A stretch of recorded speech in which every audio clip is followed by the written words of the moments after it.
Patigasan ng muka ang labanan. Pataasan ng iye si US President Donald Trump at Chinese President Xi Jinping. At ang trade war na idineklara ng US na si Trump ay posibleng mauwi sa totoong military war. Yan ang nakakatakot mangyari. Pumalag kasi ang China sa pambubuli ng Estados Unidos at nagpataw rin to ng mataas na taripa sa US goods and products. Sabay pagbabanta ng China sa US na kahit san pa humantong ang gerang idineklara ng US, lalaban kaming mga Chinese. Pikon na pikon nga ang China sa ginawa ni Trump. Mabilis kasing bumagsak ekonomiya ng China sa pinagagawa ng US. 中国人民从来不怕邪，不信鬼，从来不吃霸道霸凌那一套。施压、胁迫和威胁不是同中方打交道的正确方式。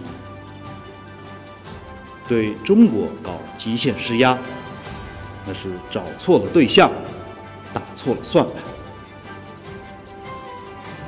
美方解决各自关切。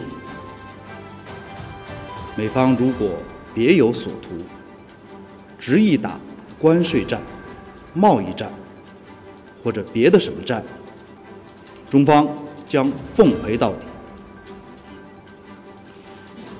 我们奉劝美方收起霸凌的嘴脸，趁早回到对话合作的正确轨道上来。 Patawa-tawa nga lang si US President Donald Trump. Ano China? Susunod ka na ba sa akin? Ayon yan kay Trump.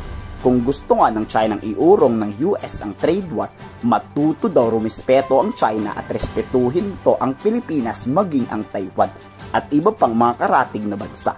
Itigil na rin raw ni Xi Jinping ang asal na kala mo silang mga Chinese ang boss. US daw ang tunay na bossing. Pero hanggang ngayon nga nagmamatigas pa rin ang China at hindi pa rin pinapalayas ang lahat ng barko sa South China Sea gaya ng utos ni Trump. Maging ang mga warships sa Taiwan Strait nandoon pa din.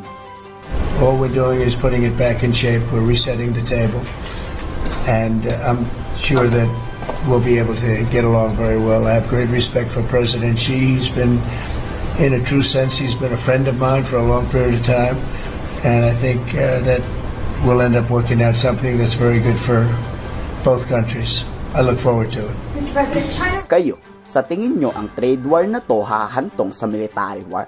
Matatapang din kasi ang China at pilit na sasakupin ang Taiwan pati ang South China Sea.